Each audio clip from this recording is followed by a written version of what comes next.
So here are the notes for 2.4, the graphing calculator section, basically solving polynomial equations.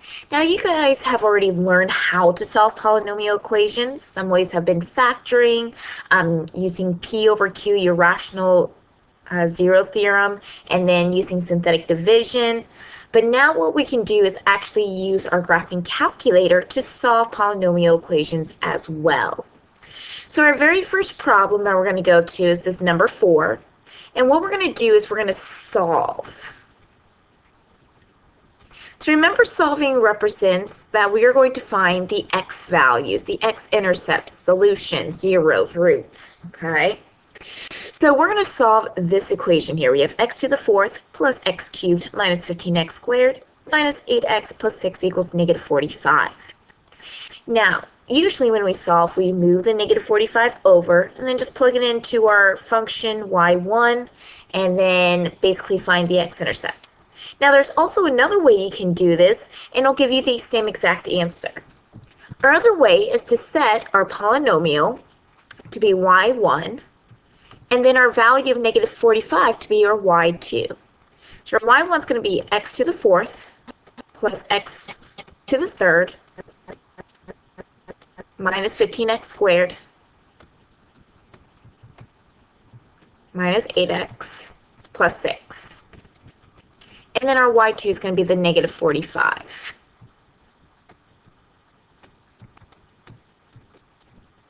So now we're going to use our graphing calculators to plug this in. Now if I'm ever going too fast, make sure you pause the video, kind of catch up, or if you need to slow it down, just scroll along the way, okay? Okay. So make sure you go into your y equals. I need to clear this stuff out here. There we go. So in here we are going to put x to the 4th. Make sure you arrow over so you can get out of there. X to the 3rd minus 15x squared minus 8x and then plus 6. So that'll be my y1, my y2 is going to be negative. Now make sure whenever you are just using a negative, use the negative symbol. Okay. So now I'm going to go to zoom, and then I'm going to go to Z standard. So that just gives me my standard window of negative 10 to positive 10 on both the x and y axes. And then press enter. So notice our graph here, right? Well, we should see two different graphs. We should have our polynomial, the x to the 4th, and then the y equals negative 45. Well, the whole idea is that we're trying to figure out where those two functions intersect. Now, we can't really see it, so that means we need to change our window. Now, it looks like our x-axis seems fine because we can see all those values, but we might have to change our y-axis. So it seems like because we have negative 45, we need to change our y minimum so we can at least see that line. So I'm going to go to window. Now because we want it to be at least negative 45, that should be what you should have. Now you can always make it a little bit smaller. So like if you want negative 60 or negative 50, negative 55, all those kind of work. So I'm going to change that, my y minimum, into negative 60. And now press graph. Now, since I've done that, I can actually see both functions, my x to the 4th and my y equals negative 45, okay? Now, basically what we're doing is we're trying to figure out where the two functions intersect, and all those values are going to be our solutions. So I'm going to go ahead and draw that over here. So we have this graph, and then this is like a rough sketch here. And then we got our intersection. There we go. Now notice on the graph how many times that the two functions intersect. Well, we see 1, 2, 3, 4, right? So that means because they intersect 4 times, we're going to have 4 solutions. Now, how could it have been another way we found out we were going to have 4 solutions? Don't forget, you can always look at the degree, and that tells you how many solutions you're going to have.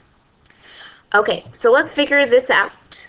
So to find the intersection points, what we're going to go is to second trace, and we're actually going to go to number 5, intersect.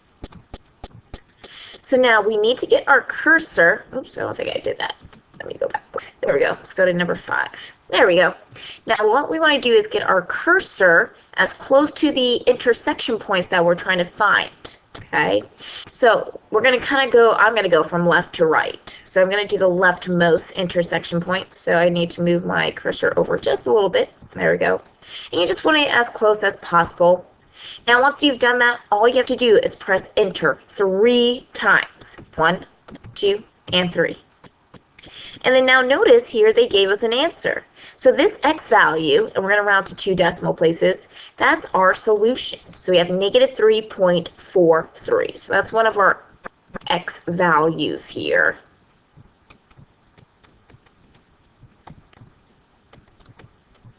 Now, if we decided to actually move this negative 45 over, we would get the same exact answer. So if you want to try it that way and see if you get the same answers, go right on ahead. Okay, so now we're going to do the same thing, second trace and number 5. But now we got to do it for our next intersection. So now I got to get my cursor a little bit closer to that one so it knows exactly which one I'm trying to find. Then press enter 3 times. 1, 2, 3.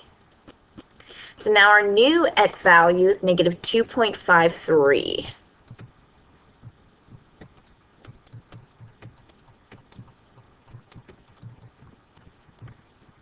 Okay, we got 2 more left here. And so that means we do have to use this feature 4 times total. So once again, I go to second trace and then our intersect feature, which is number 5. Now I need to get this cursor all the way onto the other side to find this intersection point here. So I'm going to use my right arrow key to do that. Remember, try to just get it as close as possible. Once you've done that, press enter 3 times. 1, 2, 3. And our next one, it looks like it's going to be 1.96. And then we have our last one. So I'm going to do, once again, second trace, number 5. And I'm going to move my cursor now over to our very last intersection point, so the rightmost. There we go. And then since I have it close enough, I'm going to press enter 3 times. 1, 2, 3. And then our last intersection is at x equals 3. So my 4 solutions are negative 3.43, negative 2.53, 1.96, and 3. Okay. Now we can use the same type of mechanism for our next problem. So it says you are designing a marble basin that would hold a fountain for a city park. The basin's sides and bottom should be 1 foot thick. Now they show it here in this picture. And what I like to do is, because it's a 3D picture, sometimes it's hard to understand what's happening. So we will kind of redraw this as a 2D figure to kind of help us out a little bit later on. Now it says its outer length should be twice its outer width in height. Now notice here they have a 2x, an x, and another x, right? Well, in this case, because it says its outer length should be twice, that means this 2x represents the outer length, while the other x's represent the outer width and height.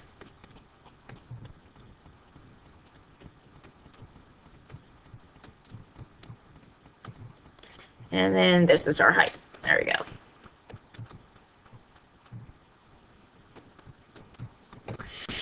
Lastly, it says, what should be the outer dimensions of the basin be if it's to hold 36 cubic feet of water? Now, if I see this 36 cubic feet, it kind of reminds me of the idea of volume, right? So this basin is holding something inside it. That's usually what volume is. You're holding a certain amount inside it, okay? So 36, and we can kind of tell also that's going to be volume because there's a key word here, cubic. Okay, so whenever you hear cubic, that kind of means that you might have to be using some type of volume formula. If it said square, that would have been our area. So notice here, this is more of a rectangular prism, so that helps because volume of a rectangular prism just gives us a length times width times height. That's a nice formula to remember. Now, because they give us basically the volume for inside the basin, when we do length, width, and height, we're actually trying to find those dimensions of the inside, not the outside, okay? So here I have my 36 equals, and here we don't know particularly the exact amount for length, width, and height of inside our basin. So because we don't know these particular numbers, we will actually have to write expressions that represent the inside of the basin.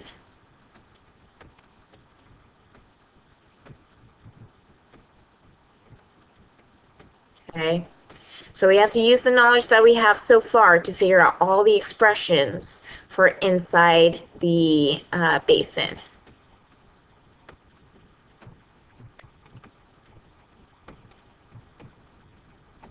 Now to figure these out, I'm going to redraw this basin as a more of a 2D type of figure. Hopefully that'll help us. Okay, so I'm going to scroll down here a little bit so I have enough room to do some drawing. And I'll do this as well. Bring this down. There we go, because we don't need that information yet. Okay, so redrawing. Here's our 2D figure. So I'm just drawing the basin. Boom, boom. Remember, inside the basin is water, so I'll represent blue for water. Okay. And remember that when I talked about, let's say the length, right, it said there was like 1 foot of thickness from each side. Okay. Now, we know that the outer length is 2x. So if we did this entire length, we know that's 2x here. But that's not what we're looking for. If it was, this would be a lot easier type of problem. Okay? What we're trying to find is just the length of the inside. So basically, I'm shading the region of the length that we're trying to find. So here, we have our total length of 2x, and then on each side, what we had to do was subtract it to get our inner side. So to represent our length here, we're going to actually have 2x minus 2. And I do the minus 2 because, remember, on each side, we have 1 foot of thickness between our outer and inner layer here. So we got to add those two and then subtract it from our total to get the little amount that we want. Okay, so that's going to be our length. So we're going to do something very similar to find the width and the height. So I'm going to redraw so we can represent the width and height as well. There we go. Remember, blue is our water. That's our 36 cubic feet. That's the volume. Okay.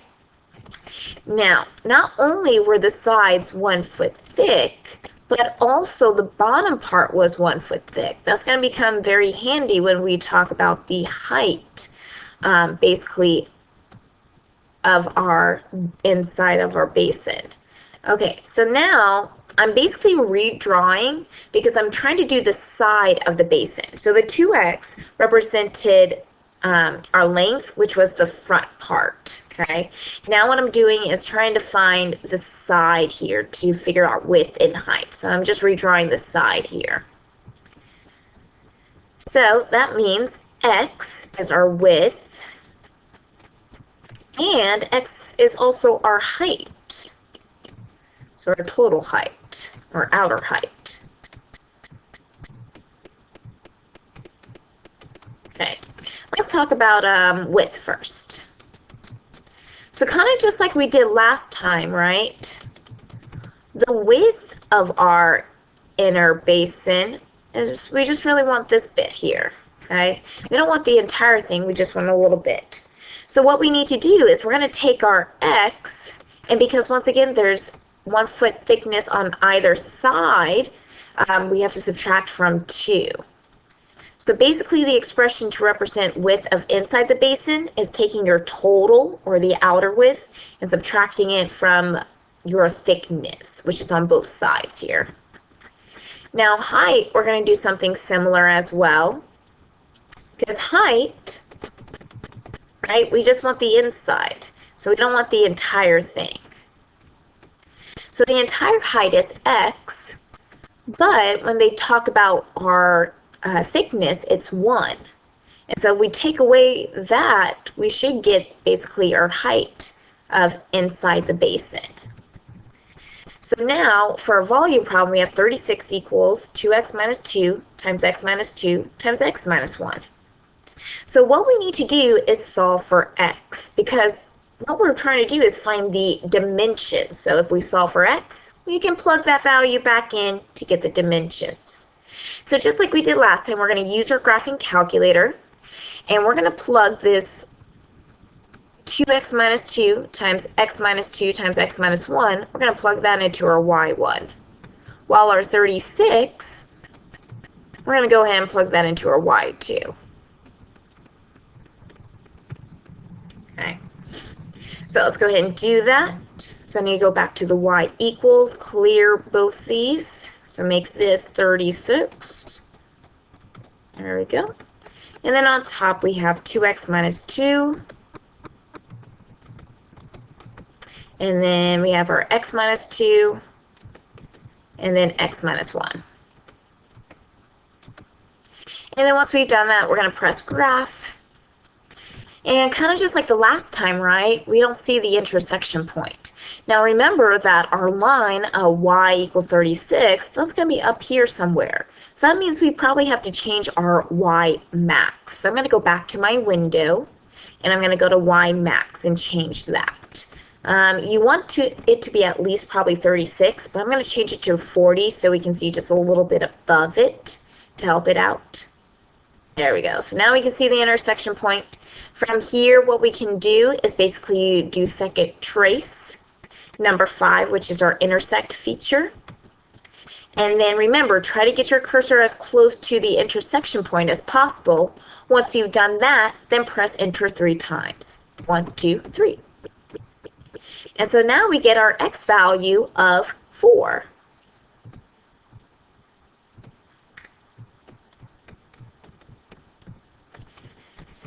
However, though, we are not done. Yes, we got x equals 4, but remember what the question was asking us. What should the outer, and this is going to be a very important key here, outer dimensions of the basin be? Now, because they want the outer dimensions, what we have to use is going back to our picture here, our 2x, our x, and our x. These were our outer dimensions. So now what we're going to do is take our 4 and plug it back into each of the x's to get those dimensions. So remember length, that was 2x, and so we plug 4 into there. We should get 8. So that would be 8 feet basically for our length. Then for our width, that was just x, so that's nice and easy. So we get 4 feet. And then our height was also x. So that means that we also have another 4 feet. So our final answer here, because we're doing dimensions, is 8 by 4 by 4. Okay, so 8 feet by 4 feet by another 4 feet.